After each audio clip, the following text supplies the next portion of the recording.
ഞങ്ങളങ്ങനെ ഇന്നൊരു ട്രിപ്പ് പോവുകയാണ്.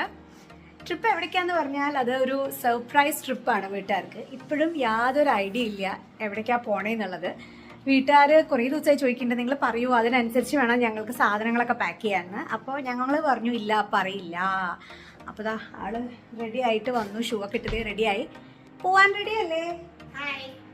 പോവാൻ റെഡിയല്ലേ? എവിടേക്കാ പോണേ? അറിഞ്ഞൂടാ. അപ്പോൾ ഞങ്ങളിതാ ഇറങ്ങുകയാണ്. എല്ലാ സാധനങ്ങളും കാറിലെടുത്ത് വെച്ചിട്ടുണ്ട്. നമുക്ക് ഒരു അങ്കിൾ നമ്മളെ ഡ്രോപ്പ് ചെയ്യാൻ വേണ്ടിയിട്ട് വന്നിട്ടുണ്ട്. കാറ് അവിടെ ഞങ്ങളെ പോണ സ്ഥലത്ത് ഒരു സ്ഥലത്ത് ഡ്രോപ്പ് ചെയ്യും, എന്നിട്ട് ആളും കാറും കൊണ്ട് ഇങ്ങോട്ട് വരും. അതാണ് പ്ലാൻ. അപ്പോൾ പോകാൻ റെഡിയല്ലേ? ഇറങ്ങല്ലേ? നമ്മൾ പറഞ്ഞതിലും 10 മിനിറ്റ് ലേറ്റാണ്, എന്നാലും കുഴപ്പമില്ല, ഓൺ ടൈം ആണ്, വലിയ പ്രശ്നമൊന്നുമില്ല. ഇനി എന്തൊക്കെ എടുക്കാനുണ്ട്? ഇനി ഒന്നും എടുക്കാനില്ലല്ലോ.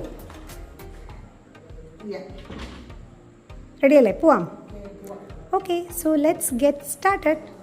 ഈ വീഡിയോയിൽ പലപ്പോഴായി ഞങ്ങൾ വീട്ടുകാരോട് ചോദിക്കുന്നുണ്ട് എങ്ങോട്ടാണ് പോണേന്നുള്ളത്. അതവർക്ക് ശരിക്കും സ്ഥലം മനസ്സിലായോ എന്ന് അറിയാൻ വേണ്ടിയിട്ടാണ്. എങ്ങോട്ടാണ് പോണേന്ന് ഒരു പിടിയില്ലാതെയാണ് വീട്ടുകാർ വീട് പൂട്ടി ഇറങ്ങുന്നത്. വീട്ടുകാർ മാത്രമല്ല, ഞങ്ങളെ കൊണ്ടുവിടാൻ വന്ന ജോയങ്ങൾക്ക് പോലും അറിയില്ല ഞങ്ങളെ കാറിൽ എവിടേക്കാണ് ഡ്രോപ്പ് ചെയ്യേണ്ടതെന്നുള്ളത്. ഇനി കാറിനകത്ത് നടന്ന ചില ഫണ്ണി കോൺവെർസേഷൻ കാണാം.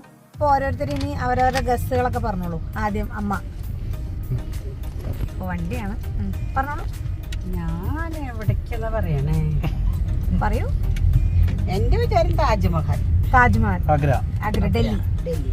പപ്പയുടെയോ? ഡൽഹി. അതാണ് തീരുമാനമുണ്ടല്ലേ?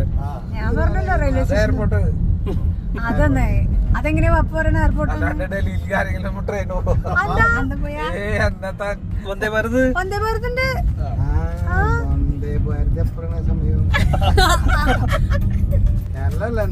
കേരളല്ല, ഡൽഹിയാ? ആരാ പറഞ്ഞു ഡൽഹിയാന്ന്? അല്ല, അത് പപ്പയോട് ആര് പറഞ്ഞു?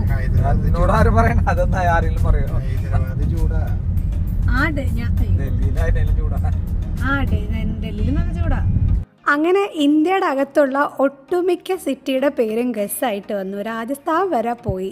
ഞാനും ഏട്ടനും ഇവരെ 3 പേരെ എങ്ങനെയൊക്കെ കൺഫ്യൂസ് ചെയ്യിക്കാൻ പറ്റുമോ അതുപോലെയൊക്കെ കൺഫ്യൂസ് ചെയ്ത് ഞങ്ങൾ പിന്നിലിരുന്ന് ചിരിക്കുകയായിരുന്നു. തൃശ്ശൂരിൽ നിന്ന് ടുവേർഡ്സ് കൊച്ചിയിലേക്ക് പോകുമ്പോൾ അത്താണി എന്ന് പറഞ്ഞത് ഈ കാണുന്ന സ്ഥലത്ത് നിന്ന് ലെഫ്റ്റ് എടുത്താലാണ് നമുക്ക് എയർപോർട്ടിലേക്ക് പോകേണ്ടത്. കാർ ഏകദേശം അത്താണി എത്തിയപ്പോൾ വീട്ടുകാർക്കും ജോയങ്കൾക്കും ഉള്ളൊരു ഡൗട്ടായിരുന്നു, കാർ നേരെ സ്ട്രെയിറ്റ് എടുത്ത് ടുവേർഡ്സ് കൊച്ചി അല്ലെങ്കിൽ എറണാകുളം റെയിൽവേ സ്റ്റേഷനിലേക്ക് പോകണോ അതോ ലെഫ്റ്റ് എടുത്ത് എയർപോർട്ടിലേക്ക് പോകണോ എന്നുള്ളത്. ആ കോൺവെർസേഷൻ കൂടെ നമുക്കൊന്ന് കണ്ടു നോക്കാം. നേരെ പോണോ ലെഫ്റ്റ് എടുക്കണോന്ന്? ഓ, അങ്ങനെ, വിച്ച് മീൻസ് എയർപോർട്ടിലേക്കാണോ മറ്റേ റെയിൽവേ സ്റ്റേഷനിലേക്കാണോ അല്ലേ? എയർപോർട്ടാണോ റെയിൽവേ സ്റ്റേഷനാണോ അതോ മെജോറിറ്റി ഏതിനാ നോക്കാം. ഇവര് 3 പേരും മുമ്പ് പറയട്ടെ, എന്നിട്ട് നമുക്ക് തീരുമാനിക്കാം. അമ്മയ്ക്ക് ഏതാ? ട്രെയിനാ? ബസ്? എനിക്ക് എന്തായാലും കുഴപ്പമില്ല, കിടക്കണം. ജോയിയുടെ ഗസ് എന്നിട്ടോ മഴ എയർപോർട്ടിലേക്ക് ഇരിക്കും. ഒന്നും പറയാൻ പറ്റില്ല. അന്ന വിടും നേരെ എയർപോർട്ടിലേക്ക്. പോട്ടെ, വണ്ടി വിടും എയർപോർട്ടിലേക്ക്. ചേട്ടന് കിട്ടിയിട്ടില്ല, ചേട്ടാ എന്നോട് എവിടേക്ക് പോകണം. അപ്പൊ ഐഡിയ ഒന്നും കിട്ടിയിട്ടില്ല.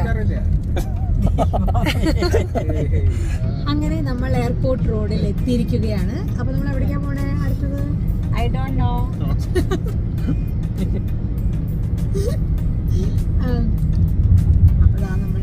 തീരുമാനിക്ക്, ഡൊമസ്റ്റിക് വേണോ ഇന്റർനാഷണൽ ആണോ? ഞാനിങ്ങനെ ചോദിക്കലല്ലേ? അത് ശരി, അറൈവൽ വേണോ ഡിപ്പാർച്ചർ വേണോ? അല്ല, ആ വഴി കൂടെ കാലടിക്ക് പോകണം. ഞങ്ങളെങ്ങനെ എടുക്കാനാ പാസ്പോർട്ട്? എന്താ ഫസ്റ്റ് റൈറ്റ് എടുക്കണോ സെക്കൻഡ് റൈറ്റ് എടുക്കണോന്ന്? അതെന്താ രണ്ടും എന്താ വ്യത്യാസം? എന്താ ഒന്ന് ഡൊമസ്റ്റിക് ഒന്ന് ഇന്റർനാഷണൽ. അത് തന്നെ, അത് ജോയങ്ങൾക്ക് ഇഷ്ടമുള്ള അവിടേക്ക് വിട്ടോ. അത് പറ്റില്ല. എവിടെന്നാണ് ടിക്കറ്റ് ഉള്ളത്? ടിക്കറ്റ് ഇതിപ്പോ ആദ്യത്തെ റൈറ്റ് ഏതാ? ഡൊമസ്റ്റിക്. അപ്പൊ ഡൊമസ്റ്റിക് എടുക്കണ്ട, ഇന്റർനാഷണലാ. ഞങ്ങളുടെ പാസ്പോർട്ടിൽ ഞങ്ങൾ പിടിക്കാവോ? പാസ്പോർട്ടൊക്കെ എന്നേ കെട്ടിബോധിച്ചു, അടിച്ചു മാറ്റി വെച്ചു. ഏട്ടൻ കഴിഞ്ഞ മാസം നാട്ടിൽ വന്നപ്പോൾ അമ്മ എന്റെ വീട്ടില് കാണിച്ചു കൊടുത്തേ.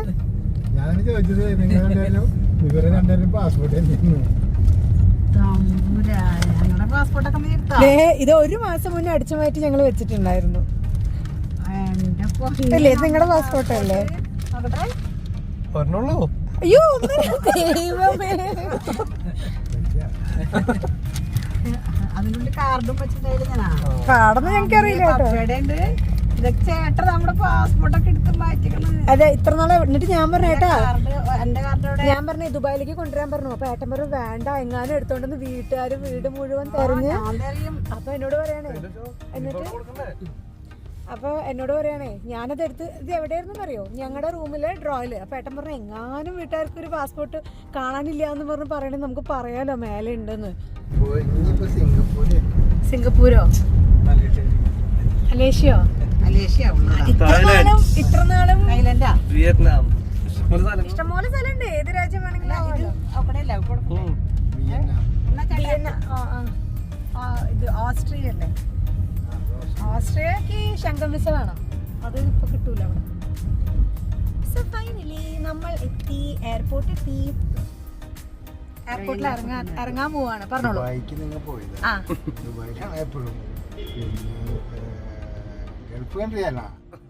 അതിപ്പോ ഇറങ്ങിയിട്ട് ഏട്ടൻ സ്വകാര്യമായിട്ട് ഞങ്ങളോട് വന്ന് പറയും. മിഡിൽ ഈസ്റ്റ് അല്ല, പൊട്ടിക്കാൻ പോണു. സാന്ദ്ര പൊട്ടിക്കാൻ പോണു. ഇല്ല ഇപ്പൊ ഞങ്ങള് പൊട്ടിക്കില്ല. മലേഷ്യ ഞങ്ങൾക്ക് സോറി നേപ്പാളാണ്. അതെ നേപ്പാള്. ഓക്കെ അപ്പൊ നമുക്ക് എയർപോർട്ട് എത്തി. ഫൈനലി ഞങ്ങൾ എയർപോർട്ടിൽ ഇറങ്ങിയ ശേഷം ജോയിങ്ങളുടെ ചെവിയിൽ പോയിട്ട് ഞാൻ പറഞ്ഞു ഞങ്ങളുടെ ട്രിപ്പ് മലേഷ്യയിലേക്കാണ്, ഒന്നും പറയരുത്, നേരെ വണ്ടി എടുത്ത് പൊയ്ക്കോളൂ എന്ന് പറഞ്ഞ ആളെ അയച്ചു വിട്ടു. കാറിലിരിക്കുമ്പോഴും ഒരുപാട് ഗസ്സസ് വന്നിട്ടുണ്ടായിരുന്നു. ഇൻ്റർനാഷണൽ ടെർമിനലിലേക്കാണെന്ന് പറഞ്ഞപ്പോൾ ആഫ്രിക്കൻ കൺട്രീസായ ഉഗാണ്ട വരെ പറഞ്ഞു. അതിൻ്റെ ഇടയിൽ മലേഷ്യയും സിംഗപ്പൂരും ഒക്കെ വന്നു. പക്ഷെ ഞങ്ങളത് എവിടെയും പിടികൊടുക്കാതെ അതല്ല ഇതല്ല എന്ന് പറഞ്ഞ് ഇങ്ങനെ അവരെ കൺഫ്യൂസ് ആക്കിക്കൊണ്ടേയിരുന്നു. ഒരു സർപ്രൈസ് ട്രിപ്പ് പ്ലാൻ ചെയ്യാമെന്ന് പറയുമ്പോൾ ഏതറ്റം വരെ ആ സർപ്രൈസ് നമുക്ക് കീപ്പ് ചെയ്യാൻ പറ്റുമോ അതുവരെ നമ്മളിങ്ങനെ ഡ്രാഗ് ചെയ്ത് കൊണ്ടുപോകണം. അതിലല്ലേ ഒരു ത്രില്ല്. ഈ ക്യൂ നിൽക്കുന്ന സമയത്ത് ഞങ്ങളിങ്ങനെ മാറി മാറി ചോദിക്കുന്നുണ്ടായിരുന്നു, നിങ്ങൾക്കറിയോ എവിടേക്കാണ് പോണേന്ന്, നിങ്ങൾക്ക് മനസ്സിലായോ എന്ന്. അവർ ഇല്ല ഞങ്ങൾക്ക് അറിയുന്നില്ല, നിങ്ങൾ പറയുമെന്ന് പറഞ്ഞ് പക്ഷെ അവർ ഭയങ്കര ഫ്രീ ആയിട്ടിരിക്കുമായിരുന്നു. അവർ പറഞ്ഞെന്താണെന്ന് വെച്ചാൽ നിങ്ങളല്ലേ ഞങ്ങളുടെ കൂടെ വരുന്നത്, സോ എവിടേക്കാണെങ്കിലും ഞങ്ങൾ കണ്ണടച്ചിട്ട് വരാം എന്ന് പറഞ്ഞിട്ടുള്ള ഒരു ഹാപ്പിനെസ് ആയിരുന്നു അവർക്ക്. ഞാനും ഏട്ടനും ഇടയ്ക്കിടയ്ക്ക് ഇൻ്റർനാഷണൽ ട്രിപ്പ് പോകുമ്പോൾ ഞങ്ങൾ എന്നും വിചാരിക്കാറുണ്ട് വീട്ടുകാരെയും കൊണ്ട് ഒരു ഇൻ്റർനാഷണൽ ട്രിപ്പ് പോകണമെന്ന്. പക്ഷേ സമയം നമുക്കതിനനുസരിച്ച് ഒത്തു വരാറുണ്ടായിരുന്നില്ല. ഇന്നാണിപ്പോൾ അത് നടന്നിരിക്കുന്നത്. അമ്മേ സ്ഥലം മനസ്സിലായ? ഞങ്ങളുടെ ചെക്ക് ഇൻ കൗണ്ടറിൻ്റെ അടുത്തേക്ക് നടന്നു പോയിക്കൊണ്ടിരിക്കുമ്പോൾ ഏതോ ഒരു പാസഞ്ചറിൻ്റെ പെട്ടിന്ന് നന്നായി ചക്ക മണക്കുന്നു. ആ കാര്യം ഞങ്ങളിതേ സംസാരിച്ചുകൊണ്ട് പോവുമായിരുന്നു. കൂട്ടത്തിൽ ഞാൻ ദുബായ് ലുലുവിൽ പോകുമ്പോൾ അവിടെ ചക്ക മണപ്പിച്ചുകൊണ്ടിരിക്കുന്ന കാര്യം പറഞ്ഞ് എന്നെ കളിയാക്കുമായിരുന്നു. ഞങ്ങളുടെ കോൺവെർസേഷൻ കേട്ട് കഴിഞ്ഞാൽ സത്യം പറഞ്ഞാൽ എല്ലാവരും പൊട്ടിച്ചിരിക്കും. അതുകൊണ്ടാണ് ഞാൻ വോയിസ് ഓവർ കൊടുക്കുന്നത്. കളിയാക്കാൻ ഒരു അവസരം കിട്ടിയാൽ ഞങ്ങൾ 4 പേരും അത് മിസ് ചെയ്യാറില്ല. ഞങ്ങൾ ചെക്ക് ഇൻ കൗണ്ടർ എത്തി ചെക്ക് ഇൻ ചെയ്യുമ്പോഴും അവിടെ ഒരു ബോർഡിൽ പോലും മലേഷ്യ എന്നോ ക്വാലാലംപൂർന്നോ ഒന്നും എഴുതിയിട്ടില്ല. അതുകൊണ്ട് ഇപ്പോഴും വീട്ടുകാർക്ക് നമ്മൾ പോണ സ്ഥലം ഏതാണെന്ന് പിടികിട്ടിയിട്ടില്ല. അതിനുശേഷം ചെക്ക് ഇൻ കൗണ്ടറിലുള്ള സ്റ്റാഫിനോട് ഞങ്ങൾ പറഞ്ഞു ഇത് സർപ്രൈസ് ട്രിപ്പാണ്, അതുകൊണ്ട് ഒരിക്കലും ഡെസ്റ്റിനേഷൻ എന്താണെന്നുള്ളത് ഇപ്പോൾ റിവീൽ ചെയ്യരുതെന്ന്. ഫൈനലി ഞങ്ങളുടെ എമിഗ്രേഷനും ഫ്രിസ്കിങ്ങും ഒക്കെ കഴിഞ്ഞു. ഇമിഗ്രേഷൻ്റെ സമയത്ത് ഇമിഗ്രേഷൻ ഓഫീസർ എങ്ങോട്ടാണ് പോകണമെന്ന് ചോദിച്ചപ്പോൾ വീട്ടുകാരുടെ മുന്നിൽ ഞങ്ങൾക്കത് അവരോട് പറയേണ്ടി വന്നു ക്വാലാലംപൂർ ആണെന്ന്. പക്ഷേ ക്വാലാലംപൂർ മലേഷ്യയിലാണെന്നുള്ളത് അവർക്ക് മനസ്സിലായിട്ടില്ല.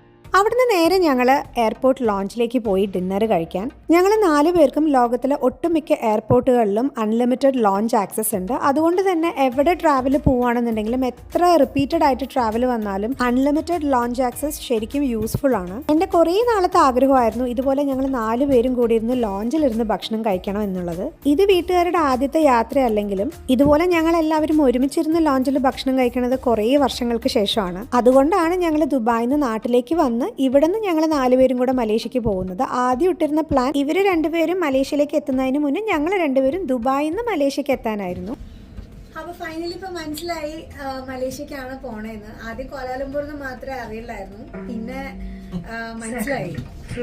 ക്വാലാലംപൂരിലേക്കാണ് പോണതെന്ന് ഇമിഗ്രേഷൻ ഓഫീസറിൻ്റെ മുന്നിൽ പറഞ്ഞതുകൊണ്ട് തന്നെ ഞങ്ങൾ ലോഞ്ചിൽ വെച്ചിട്ട് വീട്ടുകാരോട് തുറന്ന് പറഞ്ഞു ഇതുപോലെ മലേഷ്യക്കാണ് നമ്മുടെ ട്രിപ്പ് എന്നുള്ളത്. ആ മൊമെന്റ് എനിക്ക് വീഡിയോ എടുക്കാൻ പറ്റില്ല. ഇത് വീട്ടുകാരുടെ ആദ്യത്തെ ഇന്റർനാഷണൽ ട്രാവലൊന്നും അല്ലെങ്കിലും ശരിക്കും എക്സൈറ്റഡ് ആയിരുന്നു എല്ലാവരും. വീട്ടുകാർ ഇന്നേ വരെ ഒരിക്കലും ഞങ്ങളുടെ അടുത്ത് അങ്ങോട്ട് പോകണം, ഇന്റർനാഷണൽ ട്രിപ്പ് പോകണം എന്നൊന്നും പറഞ്ഞിട്ടില്ല. പക്ഷെ അത് ഞങ്ങളുടെ ആഗ്രഹമായിരുന്നു അങ്ങനെ കൊണ്ടുപോകണം എന്നുള്ളത്. ആഗ്രഹം മാത്രമല്ല, അത് ഞങ്ങളുടെ റെസ്പോൺസിബിലിറ്റി ആണെന്നുള്ള പൂർണ്ണ ബോധ്യവും ഞങ്ങൾക്കുണ്ടായിരുന്നു. വീട്ടുകാരുടെ സന്തോഷം ശരിക്കും കണ്ടത് മലേഷ്യയിൽ പോയി ഓരോ സ്ഥലത്തും കറങ്ങുമ്പോഴായിരുന്നു. രാത്രി 12 മണിക്കായിരുന്നു ഫ്ലൈറ്റ്. അതുകൊണ്ട് തന്നെ വീട്ടുകാരുടെ ഉറക്കം ചെറുതായിട്ടൊന്ന് എഫക്റ്റ് ആയിട്ടുണ്ട്. പപ്പയും മമ്മിയും നേരത്തെ എത്തി, ഫ്രണ്ടിൽ പോയി. ഞങ്ങൾക്ക് വേണ്ടി വെയിറ്റ് ഒന്നും ചെയ്തില്ല അവർ. അല്ലേ, എവിടെ അതല്ലേ ഫ്ലൈറ്റ്? അതാണോ?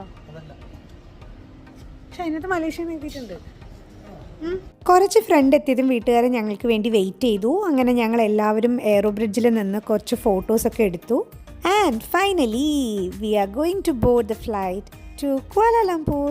ഫ്ലൈറ്റിൽ കയറിയ ഉടനെ ഞങ്ങൾ 4 പേരും കിടന്നുറങ്ങി. ഇത് മലേഷ്യൻ എയർപോർട്ടിൽ എത്തിയ ശേഷമുള്ള വീഡിയോ ആണ്. മുഖത്തൊന്നും ഉറക്കക്ഷീണം പോയിട്ടില്ല എന്നുള്ളത് കാണുമ്പോൾ തന്നെ നിങ്ങൾക്ക് മനസ്സിലാവുമല്ലോ. ഞങ്ങൾ അറൈവ് ചെയ്ത ടെർമിനലിൽ തന്നെ ഒരു അറൈവൽ ലോഞ്ച് ഉണ്ടായിരുന്നു. അപ്പോൾ ഞങ്ങൾ അവിടെ നിന്ന് ഒന്ന് ഫ്രഷ് ആയ ശേഷമാണ് തിരിച്ച് ഹോട്ടലിലേക്ക് പോയത്. അറൈവൽ ലോഞ്ചിലുള്ള ഫെസിലിറ്റീസും ഫുഡൊക്കെ ഞാൻ അടുത്ത വീഡിയോയിൽ ഡീറ്റെയിൽഡ് ആയിട്ട് ഇൻക്ലൂഡ് ചെയ്യാം. അപ്പോൾ ഈ വീഡിയോ എല്ലാവർക്കും ഇഷ്ടമായി എന്ന് വിചാരിക്കുന്നു. ഇഷ്ടമായി കഴിഞ്ഞാൽ സബ്സ്ക്രൈബ് ചെയ്യുക, ലൈക്ക് ചെയ്യുക, കമൻറ്റ് ചെയ്യുക, അതുപോലെ തന്നെ ഷെയറും ചെയ്യുക.